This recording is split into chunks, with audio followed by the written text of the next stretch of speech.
خمس شهادة أن لا إله إلا الله وأن محمدا رسول الله وإقام الصلاة وإيتاء الزكاة والصوم والحج أو قال عليه الصلاة والسلام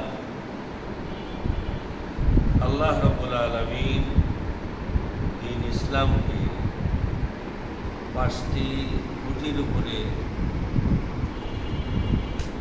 স্থাপিত করেছেন। 5টি খুঁটি। দিনের খুঁটি কয়টা?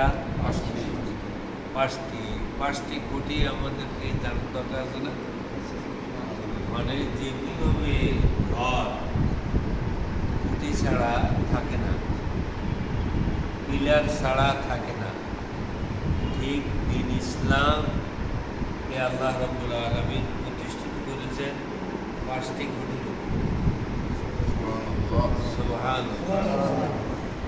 রাসূল করিম সাল্লাল্লাহু আলাইহি সাল্লাম বলছেন যে বুনিয়াল ইসলাম আলা খামস, ইসলামের স্তম্ভগুলি 5টি। ইসলাম 5টি স্তম্ভের উপরে দাঁড়িয়ে রয়েছে। 1 নম্বর হলো শাহাদাতিন আল্লা ইলাহা ইল্লাল্লাহ। 1 নম্বর ঈমান। 1 নম্বরের নাম কি? ঈমান। যে এই কথা সাক্ষ্য দেওয়া যে আল্লাহ তাআলা ছাড়া কোনো ইলাহা নাই এবং মুহাম্মদ রাসূলুল্লাহ সাল্লাল্লাহু আলাইহি সাল্লাম আল্লাহর রাসূল, এই কথা সাক্ষ্য দেওয়ার নাম হলো ঈমান। এই কথা সাক্ষ্য দেওয়ার নাম কি? ঈমান। এই হলো একটা স্তম্ভ। 2 নম্বর হলো ওয়া ইকামিস সালাত। আর দিনের আরেকটা খুঁটি হলো নামাজ। আলহামদুলিল্লাহ। ইসলামের আরেকটা খুঁটির নাম কি? নামাজ। নামাজ যদি মানুষ না পড়ে তাহলে সে দিনের মধ্যে থাকবে না, দিন থেকে সে কি হইল? এই 5টি স্তম্ভের বাইরে সে চলে গেল।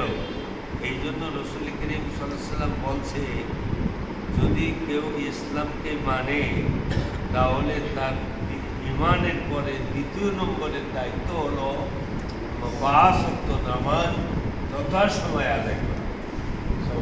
সুবহানাল্লাহ। আল্লাহ পাক বলতে ইন্না সলাতা কিতাবাম ইন্না সলাতা মাওকুতান ইন্না সলাতা কানাত আলাল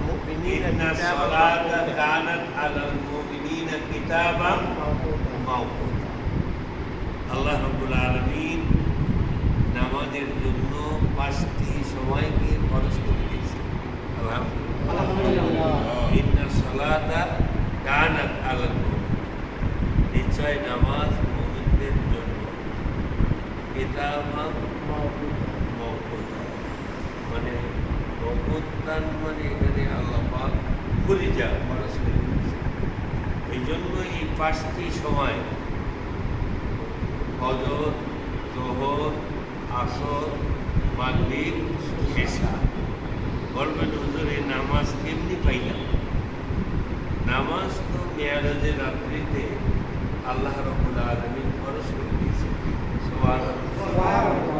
মেয়ারাজ নামাজ ফরজ হয়েছে কখন?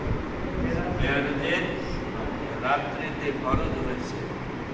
আর জিবরিল আলাইহিস সালাম এসে 5 ওয়াক্ত নামাজ পড়ে কাইফিয়াত মানে নামাজ কেমনি আদায় করতে হবে এটা জিবরিল আলাইহিস সালাম রাসূল করিম সাল্লাল্লাহু আলাইহি সাল্লামকে দেখিয়ে দিয়েছেন। আলহামদুলিল্লাহ। 2 দিন হযরত জিবরিল আলাইহিস সালাম 2 দিন নামাজ পড়েছেন। কয় দিন? 2 দিন। প্রথম দিন আওয়াল ওয়াক্তে আর দ্বিতীয় দিন শেষ ওক্তে। মানে ফজরের আওয়াল ওক্ত কখন হয় আর ফজরের শেষ ওক্ত কোন সময় পর্যন্ত থাকে, এই 2টা ওক্ত প্রত্যেকটা ওক্তের প্রথম এবং শেষ এমনি করে আল্লাহ রাসূল সাল্লাল্লাহু আলাইহি সাল্লাম রাসূল করিম সাল্লাল্লাহু আলাইহি সাল্লামকে নামাজের কাইফিয়ত এমনি হাত উঠাইতে হবে, এমনি হাত বাঁধতে হবে, এমনি রুকু করতে হবে, এমনি সিজদা করতে হবে। আল্লাহ রাব্বুল আলামিন জিবরাইলকে শিখিয়ে দিয়েছেন, বলে দিয়েছেন, জিবরাইল নবীকে সেইভাবে কাইফিয়ত বর্ণনা করে দেখে দিয়েছেন এবং নিজে বাস্তবে আদায় করেছেন। সুবহানাল্লাহ। এই জন্য মুসলিম শরীফের হাদিসে আসছে, আম্মানি জিবরাইল আলাইহিস সালাতু ওয়াস সালাম, জিবরাইল আলাইহিস সালাতু ওয়াস সালাম ইমামতি করলেন। জিবরাইল আলাইহিস সালাতু ওয়াস সালাম কি করলেন? ইমামতি করলেন, যে নামাজ শিখাইলেন রাসূল করিম সাল্লাল্লাহু আলাইহি ওয়াসাল্লাম। এই নামাজ মানে আমরা যে কাইফিয়তে পড়ি, এখান থেকে 1400 বছর আগে জিবরাইল আলাইহিস সালাতু ওয়াস সালাম আল্লাহর হাবিব সাল্লাল্লাহু আলাইহি সাল্লামকে দেখেই দিয়ে গেছেন। সুবহানাল্লাহ। আমরা সেইভাবে পড়ি এবং এই নামাজের কাইফিয়তগুলো ওলামায়ে কিরাম যুগ যুগ ধরে আমাদেরকে যেভাবে শিখাইছেন আমরা সেইভাবে নামাজ পড়ে আসতেছি, ঠিক কিনা? নতুনভাবে কেউ যদি কাইফিয়ত বর্ণনা করে সেইভাবে আমরা নামাজ পড়তে রাজি না।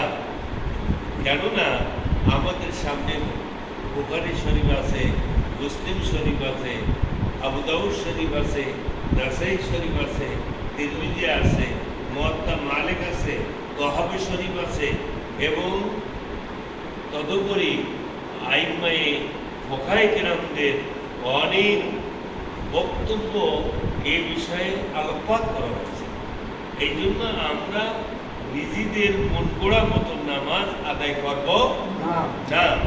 ফুকাহায়ে কেরাম যেভাবে বলেছেন, রাসূল করিম সাল্লাল্লাহু আলাইহি ওয়াসাল্লাম যেভাবে সাহাবী আজমাইনদেরকে দেখিয়েছেন, ঠিক তেমনি ভাবে আমরা নামাজ আদায় করব। তেমনি ভাবে আমরা কি করব? আমরা ইউটিউব থেকে শুই না যে এইভাবে নামাজ পড়তে হবে, ওইভাবে নামাজ পড়তে হবে না। আপনি যে মসজিদে নামাজ পড়েন, ওই মসজিদের খতিব সাহেব যদি মুফতি হয়ে থাকে, যদি উনি ফুকাহায়ে কেরামদের অন্তর্ভুক্ত হয়ে থাকে, তাহলে উনি মুফতি সাহেব উনি নামাজের কাইফিয়তগুলো ভালো জানে এবং তার কাছে জিজ্ঞাসা করবেন যে যেখানে নামাজ পড়েন। আপনারা মন গড়া মতন নামাজ আদায় করলে হবে না। দেখবেন যে উনি ফুকাহায়ে কেরামদেরকে মানে কিনা। আবার একদল ওলামায়ে কেরাম আছে যে ফুকাহায়ে কেরামদেরকে মানে না, মাযহাব মানে না। তাহলে বুঝবেন উনি সঠিকভাবে কাইফিয়তে যেমনিভাবে যুগ যুগ ধরে আমরা নামাজ পড়ে আসতেছি তেমনিভাবে নামাজের বর্ণনা দিচ্ছেন না। যেহেতু নামাজের কাইফিয়তগুলো এক এক মাযহাবে এক এক রকম, এই জন্য আমাদেরকে দেখতে হবে যে আমি কোন মাযহাব অনুসরণ করি, সেই মাযহাব অনুযায়ী আমাকে নামাজ আদায় করতে হবে। আপনারা বুঝতে পারছেন আমরা কোন মাযহাবের লোক? হানাফি মাযহাবের লোক আমরা, ঠিক কিনা? আমরা ইমাম আবু হানিফা রাহমাতুল্লাহ আলাইহি কোরআন এবং হাদিস, ইজমা, কিয়াস, উসুলের আঙ্গিকে যে সমস্ত দলিল আদিল্লা দিয়েছেন সেই অনুযায়ী আমরা নামাজ আদায় করি। সুতরাং ইসলামের দ্বিতীয় নম্বর স্তম্ভ সেটি হলো নামাজ। এটির নাম কি? নামাজ। নামাজ ছাড়লে সেই রাসূলুল্লাহ বলছেন, মান আকামাস সালাত ফাকাদ আকামাদ দ্বীন, যে নামাজ আদায় করলো সে যেন দ্বীনকে প্রতিষ্ঠিত করলো। সুবহানাল্লাহ। ওমান হাদামাস সালাত ফাকাদ হাদামাদ দ্বীন। রাসূল করিম সাল্লাল্লাহু আলাইহি ওয়াসাল্লাম বললেন, যে ব্যক্তি নামাজ ছেড়ে দিল, নামাজ নষ্ট করলো, সে যেন দ্বীনকে নষ্ট করে দিল। নাউযুবিল্লাহ। সুতরাং কোনো অবস্থাতেই যেন আমরা 5 ওয়াক্ত নামাজ না ছাড়ি। আল্লাহ আমাদেরকে তৌফিক দেন। ইসলামের দ্বিতীয় স্তম্ভের নাম কি? নামাজ। ইসলামের দ্বিতীয় খুঁটির নাম কি? নামাজ। ওয়া ইকামিস সালাত ওয়া ইতাইজ যাকাত। 3 নম্বর খুঁটিটার নাম হলো স্তম্ভের নাম হলো যাকাত। এইটা সবার উপরে ফরজ না। এই যে পঞ্চম স্তম্ভের দ্বিতীয় স্তম্ভ যেটা, এটা সকলের জন্য ফরজ না, কিন্তু নামাজ বালিকা যে তার সকলের উপরে ফরজ। সুবহানাল্লাহ। যে বালেক বা বালেকা এই এহন ব্যক্তিদের উপরে নামাজ কি ফরজ। সুতরাং যেমনি ভাবে নামাজ ফরজ, তেমনি ভাবে কিন্তু জাকাত সবার উপরে ফরজ না। জাকাত ফরজ ওই ব্যক্তির উপরে যে ব্যক্তির কাছে ৫.৫ তোলা রৌপ্য অথবা এই ৫.৫ তোলা রৌপ্যের সমপরিমাণ অর্থ যার ১ বৎসর হাতে থাকবে, অথবা ৭.৫ ভরি স্বর্ণ যদি কারোর কাছে থাকে, অথবা এই স্বর্ণের সমপরিমাণ ৭.৫ ভরি স্বর্ণের সমপরিমাণ অর্থ যদি কারোর কাছে থাকে বা কেউ মালিক হয়, তাকে সাহেবে নেশাব বলা হয়। তাকে কি বলা হয়? সাহেবে নেশাব বলা হয়। মানে নেশাবের মালিক, মানে জাকাতের মালিক হয়ে গেছে সে। সুবহানাল্লাহ। এই পরিমাণ অর্থ যদি কারোর কাছে না থাকে, তাহলে তার উপরে জাকাত ফরজ হবে না। ফেতরার সাথে জাকাতের অনেক পার্থক্য। ফেতরা ওয়াজিব হয় শুধুমাত্র ঈদের দিন সকালবেলা যদি কারোর কাছে যদি নেশাব পরিমাণ সম্পদ থাকে, তাহলে তার উপর ফেতরা দেওয়া হয়। কিন্তু জাকাতের জন্য শর্ত হলো মাল পুরা ১ বৎসর আপনার কাছে থাকতে হবে, অর্থ আপনার কাছে থাকতে হবে। সুতরাং সবার উপরে জাকাত ফরজ না। যারা সাহেবে নেশাবের মালিক, জাকাত যাদের উপরে ফরজ হয়েছে, এহন ব্যক্তিদের উপরে জাকাত দেওয়া ফরজ করা হয়েছে। বুঝলেন নাই? এবং জাকাত কাদেরকে দিতে হবে তাও আল্লাহ রাব্বুল আলামিন কোরআনের মধ্যে বলে দিয়েছেন, ইন্নামাস সাদাকাত লিল ফুকারা ওয়াল মাসাকিন। একখানা আয়াত আল্লাহ পাক বলেছেন ৮ শ্রেণীর লোকদেরকে জাকাত দেওয়া যায়। এটা আরেকদিন বর্ণনা করে। কয় শ্রেণীর লোকদেরকে? ৮ শ্রেণীর লোকদেরকে জাকাত দেওয়া যায়। প্রথম শ্রেণী হলো ইন্নামাস সাদাকাতু লিল ফুকারা, ফকির। ২ নম্বর হলো আল মাসাকিন। ৩ নম্বর হলো ইবনে সাবিল, মুসাফির মানুষ। এমনিভাবে ৮টা শ্রেণী আছে। আল্লাহ রাব্বুল আলামিন আমাদের জাকাতের মালিক আল্লাহ আমাদেরকে বানিয়ে দেন, জাকাত দেওয়ার তৌফিক দান করুন। কারণ আপনি যদি জাকাত দেওয়ার সাহেবে মালিক হন, তাহলে তো আপনার অর্থনৈতিক অভাব থাকবে না। থাকবে? আপনি তো ধনী হয়ে গেলেন।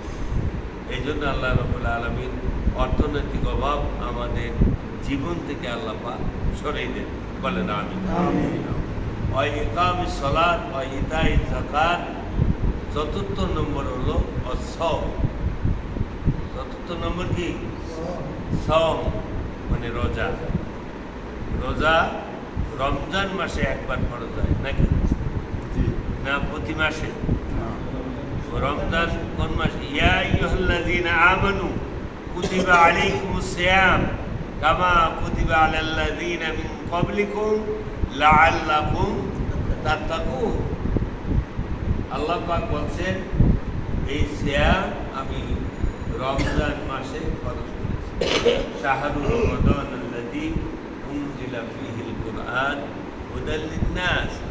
আর এই রমজান এই জন্য আমি কোরআন নাজিল করেছি, এই রমজান মাসে, যে মানুষ হেদায়েত পেয়ে যাবে। সুবহানাল্লাহ। ৫ম নম্বর খুঁটিটার নাম হলো আল হাজ। এটাও সবার উপর ফরজ না। এটাও সবার উপরে ফরজ না। আল্লাহ রাব্বুল আলামিন বলছেন, মান ইসতাতা ইলাইহি সাবিলা, মান ইসতাতা ইলাইহি সাবিলা, যে ব্যক্তির সামর্থ্য আছে ওই বাইতুল্লাহ শরীফে যাওয়া, সেই ব্যক্তির উপরে হজ ফরজ। সেই সামর্থ্য শারীরিক সামর্থ্য হবে, অর্থনৈতিক সামর্থ্য হবে, নিরাপত্তার নিশ্চয়তা থাকতে হবে। যদি কারোর নিরাপত্তা বিঘ্নিত ঘটে যে আমি হজে গেলে আমাকে মেরে ফেলবে, তাহলে এই লোকের উপরে যতই টাকা থাক সে হজ করা লাগবে না। যেহেতু হজের যে শর্তগুলো আছে তার ভিতরে একটা কি নিরাপত্তা, বোঝেন নাই? ভয় থাকলে হবে যে, আর বর্তমান জমানার হালে কোনো অবস্থাতে ভয় নেই, আলহামদুলিল্লাহ। অর্থ থাকলে, শারীরিক সামর্থ্য থাকলেই আপনি হজে যাইতে পারবেন। এবং হজ এমন একটি ইবাদত যেটা আল্লাহ রাব্বুল আলামিন মানে কত বড় নিয়ামত দান করেছেন। যদি কেউ বাইতুল্লাহ শরীফ তওয়াফ করে, তার সাথে 70,000 ফেরেশতা তওয়াফ করে। সুবহানাল্লাহ। পাওয়া যায় 70,000 ফেরেশতা।